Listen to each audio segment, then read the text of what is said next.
And for this machine, the hardware we decided to choose, we have an Asus H170M motherboard. This motherboard is with one PCI Express 16 slot, capable of an expanded video card, and it also has the 4 slots for the DDR4 memory that we need. And we're looking to put 32 gigs of DDR memory in this machine, along with a 420 gigabyte solid state drive. When building any computer, you definitely want to take a look at the case. The case is one of the most important, one of the most critical items of the build. The case is going to be the housing of everything that needs to go inside. It is also the thing that maintains the temperature of the computer. If you have a poor case, you may have improper ventilation, which basically causes overheating. So today, for this build, I wanted to let you guys know I chose the Intermax Ostrog ECR 3250. This is a really inexpensive case, but it's really cool for what you get. You get a lot of bang for your buck, especially for this case. This case will set you back at most $55, $60, depending on what they got in your area. I actually picked it up today for $49.99 over at the local store. But really good case, and let me show you some of the features. So what we're looking at is the Intermax Ostrog ECR 3250. This is the case I decided to choose for today's build. Like I said, it's very aesthetically pleasing, and it's also a very good case for the price. Now take a look at the front of this case. You can see it's very flush, very clean, white accent around the edges there, but really nice looking case. Up top, it has the flush mounted USB. So we do have one USB 3.0. You can see that denoted with the blue here. The black ones are USB 2.0. You have the power button, the reset button, a microphone and headphone jack, as well as the illuminated lights that should let you know if the computer's on and or thinking. Up top here, we have ventilation. You could either let this vent on its own, or you could put up to two 120 millimeter case fans. On the side, smaller fans can go here if you'd like. You could also make these intakes as well.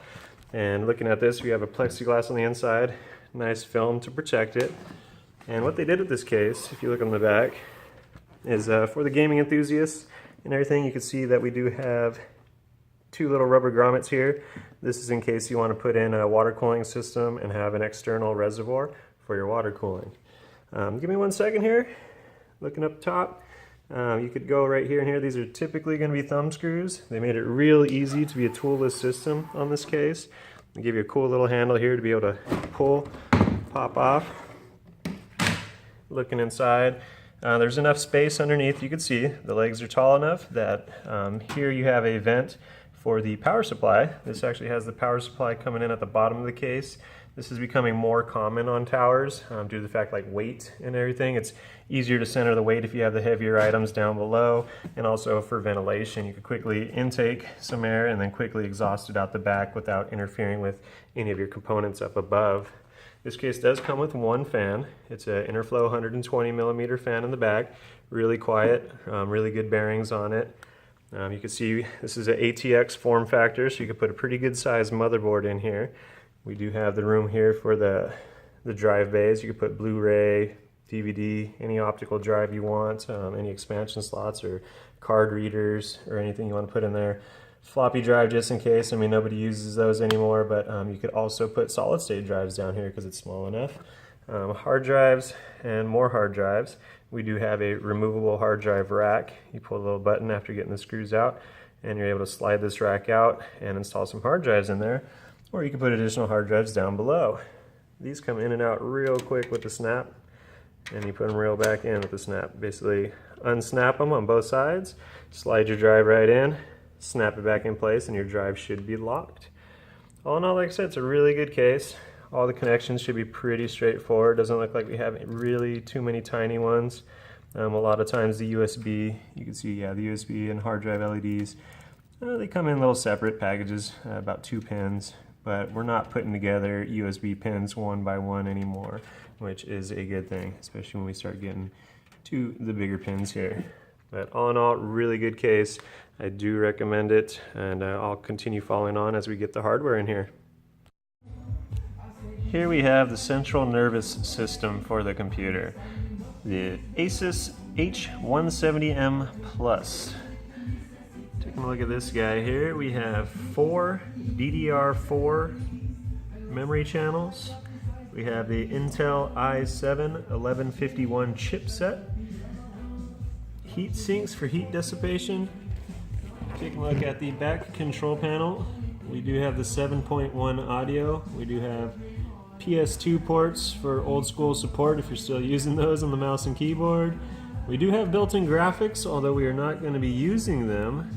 And then we also do have dual USB 3.0, which you can see down here by the blue, and we have dual USB 2.0, as well as a gigabit Ethernet card. Now this motherboard does not have built-in wireless. It does not have built-in Bluetooth. It's not a big deal. We're not looking for those kind of features right now. We basically just need to render some 3D. We do have 4 SATA 3 connectors. You can put solid state drives, you can put optical drives, whatever you want to put there. And we do have an additional 2 more right there. So we have a total of 6 SATA connectors, and we do have 2 PCI Express 16 expansion slots, as well as 2 PCI Express 1 expansion slots that you can put a Bluetooth in there if you wanted to, or a wireless card if you'd like to. So let's go ahead and get this thing mounted right in our case there. The motherboard is mounted. Now it is time to begin putting in the processor, hooking up the wires, dropping in the RAM, hooking up the video card, dropping in the power supply, hooking up some wires, throwing in a hard drive, hooking up some more wires, making sure the coolant works, making sure the power button works before throwing some software on it. Let's get to it.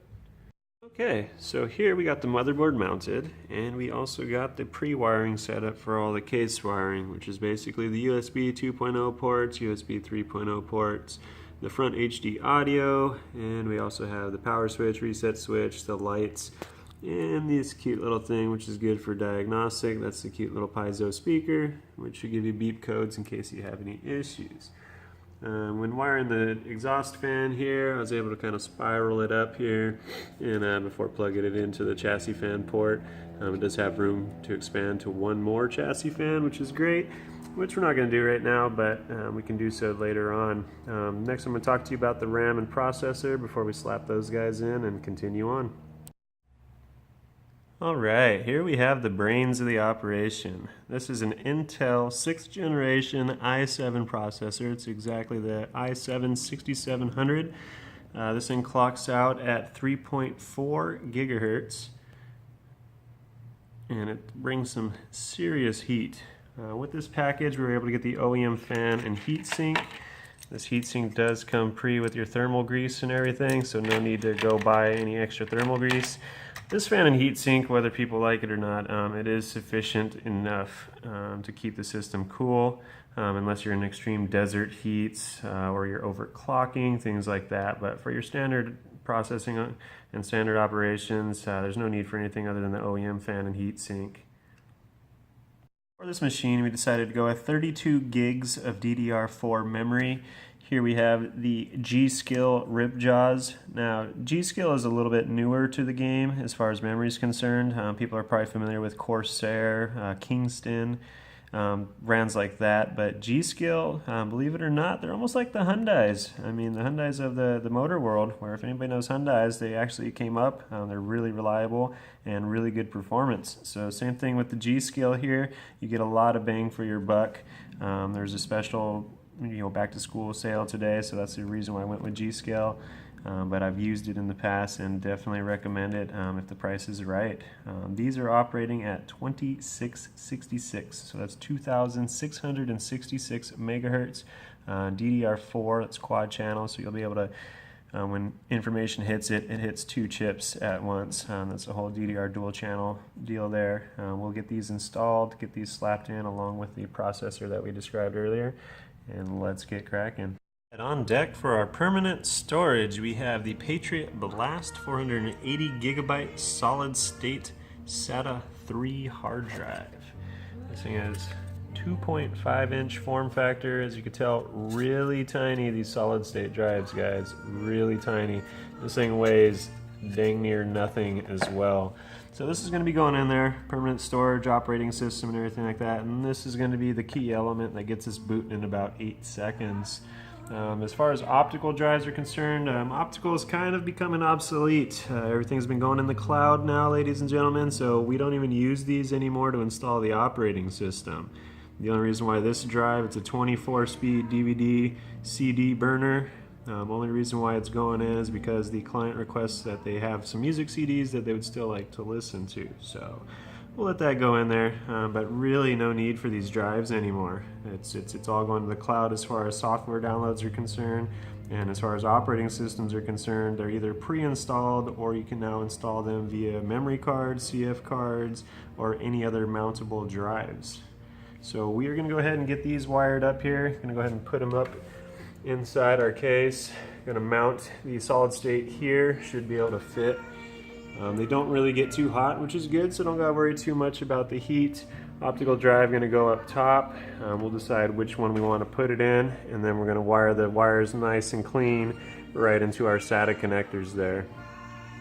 After we get the drive in and the optical drive, we are going to then install our power supply before getting into putting in our video card. Got the hard drive and optical drive mounted properly and installed via SATA 3 cables. It's going to deliver some really lightning fast speeds. Try to wind the cables up a little bit for air optimization. And if you take a look at the front of the case, you can see how clean the drive is going to look. Next comes power supply and video card. When building a computer, the power supply definitely matters. It's always better to overpower, you never want to underpower. So basically what we have here is the Thermaltake TR2 430 watt power supply. This is an active power supply, but it is not a modular power supply. What that means is all the cables are attached all the time, no matter how much you want to use. You could get more expensive power supplies that are called modular, and they basically have sockets here so you can plug in the cables as you need them. Definitely a lot tidier when doing cable management and air optimization, but definitely comes at the expense. So if we move over to the other side of this, you'll see you have the typical on and off switch, 115 volt power invert changing, and if we take the sticker off, this is where the plug would go to plug it into the wall. They also do give you the 4 little mounting screws to properly mount that. On the other side of it, typically power supplies would be mounted like this, so this would be on the bottom, and when doing so, that becomes an intake fan to exhaust it out the back. Nice 120 millimeter fan. That is going to line up nicely right here, so that way we'll have the exhaust flow come out here, and hopefully just have a nice independent intake and exhaust system for the power supply, so that way the heat does not come up here and obstruct our computer system. As far as the video card is concerned, we definitely needed something beefy. The client that I'm building this for is an architecture design client, so they are going to be doing a lot of 3D rendering. Not necessarily on a super performance level where they needed a Quattro card, but they definitely needed some performance. We went with the Asus 8GB Radeon video card. It's the RX 480. Again, that has 8 GB now of GDDR5 memory. That's a graphics specific DDR5 memory. Windows 10 ready, as you can see. We got the full bandwidth PCI Express 3.0. Comes in a nice fancy container. Only reason why I didn't have this propped out is because a lot of times this is almost like a kid like Christmas when you're getting a new video card, and you definitely have the excitement of the beautiful packaging when they think about this. Now Asus has the sealed air unit, which basically is keeping all the dust out, keeping everything out, and making sure that this video card stays protected because it is a high-end graphics card. So if you pull this out, you can take the top cover completely off, and you will look at how beefy this video card is. You can't see the ports on it just yet, but this thing does support 2 HDMI. It also supports 2 DVI, sorry, not DVI, 1 DVI and 2 display ports. So you do have the capability of hosting up to 4 monitors on this one video card alone, which is pretty impressive. Let me get it unwrapped a little bit more and I will show you some more video footage of what it looks like actually out of this little packaging. Alright, so I finally got the video card all unwrapped and everything, got the plugs off the display ports. So now I can actually show you what this thing looks like. Again, this is the Radeon RX 480. It does have 8 gigabytes of RAM and it does have a sealed air unit. So what that means is you're probably going to have little to no noise even at high speeds. Taking a look here, I do want to make a correction. I know I said it had 1 DVI port, 2 HDMI ports, as well as 2 display ports, but we actually have 3 display ports and 1 HDMI with no DVI port. That's my correction there. I misread the information before I bought the card, so I do apologize about that, but still, you can support 4 monitors with this card. Really good looking card. They did put a lot of effort and thinking into it. You can see the PCB board is really nicely laid out. The color's nice, but it is a pretty heavy unit. It does pack some weight, and it does need an extra power cable for cabling power just to the unit. So we're going to go ahead and get this bad boy installed, and once we do, we will update you with what it looks like and how we're progressing. Alright, so you can see we got the power supply mounted, we also got the video card in place, and boy is that thing massive. It's almost coming out to our solid state hard drive, so I kind of had to tuck it in a little bit more just to make sure we have some airflow and stuff still going on over here. We have yet to connect the power to anything. That's going to be the next step. We do have a plethora of cables here to go through that we're going to try to wire up. A couple cable management ties in the back of this case, which kind of make it a little bit easier to tie things off and make it nice and clean. The cleaner that we run this cable, the better the air is going to flow in the case and out the case. The better that happens, the cooler everything stays. The cooler everything stays, the happier it becomes and the longer it lasts. So let's try to make that happen. Alright, ladies and gentlemen, there you have it. The computer is now built. It's ready to boot up for the first time. It's ready to get an operating system, should it boot, and from there on, it's almost ready to get delivered to the client's office and be used. We were able to hide all the power cables here, so it's nice and clean. We got a nice optimum airflow, so we're gonna have some suction come in from the front here. It's gonna be blown out the back. It's gonna be blown, sucked in here from the video card, blown out the back of the video card, and all the ambient heat can dissipate through the vents out the top. So should stay nice and cool, should stay nice and quiet. We got the power to the video card there, we got power to the motherboard there, power motherboard over there, power to the optical drive, and power to the solid state drive there. Everything nice and clean, tucked away here in the back. So she's ready. We're going to put Windows 10 Professional, and we are also going to put a slew of productivity software, software like Architect software, as well as the Photoshop suite, the Adobe Creative Suite that is. So all that's going to go on there. We're going to benchmark it a little bit, maybe throw a game on here just to see what it's like before sending it over, and go from there. But I hope you guys like this video. Hope you learned a little bit. If you guys have questions, feel free to ask. This isn't the best video I know, but bear with me as I get better as I take more videos. So in the meantime, enjoy.